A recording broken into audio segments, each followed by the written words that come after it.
奥运大请拼，台湾一定赢。2024年巴黎奥运伫咧7月26，也就是咱台湾时间7月27，就要起鼓。这回咱台湾拢总有60个选手，除了出名的羽毛球选手戴资颖、王泽林、李容以外，还有第届开办的霹雳舞选手孙静。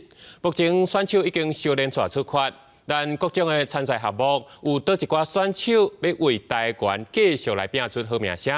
解剖新闻，咱请义珍来介绍。是主播，2024年巴黎奥运7月26，也就是台湾时间7月27饭点过点半要来起鼓。这回咱台湾呢，拢总有60个选手要出战16项运动比赛。目前选手呢是已经小练线出发到巴黎，准备要摕金牌。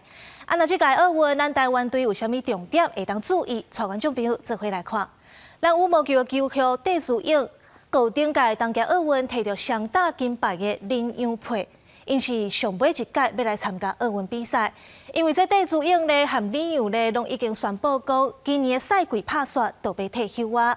那倒球的部分，红叫做倒球教父的选手曾智嫣，伊自2004年雅典奥运以来，今年是第6届代表台湾参加奥运比赛，是参加上侪届的，是国内的纪录保持人。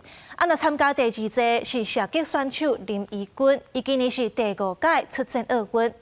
43岁曾智嫣表示，这大概是伊上尾一届参加奥运啊，所以伊嘛较无压力，希望会当拍出好成绩。讲到另外一个纪录保持人呢，是亚洲顶的选手郭兴顺，伊伫咧东京奥运呢摕到金牌，而且苏当时的成绩是拍破3项世界纪录。今年郭兴顺呢，毋但要挑战第2届奥运金牌，而且伊嘛要继续来挑战世界纪录。今年奥运呢，会当讲是真特别，运动项目嘛具换新。亲像霹雳舞这项呢，是头一届列入去奥运比赛，而且敢若全世界16强会当来参加。咱台湾选手孙静有摕到资格，是台湾的第1人。那是霹雳舞孙静呢，这轻艇竞速这个项目，虽然毋是头一届咧伫咧奥运出现，不过咱台湾今年是头一届摕到参赛资格。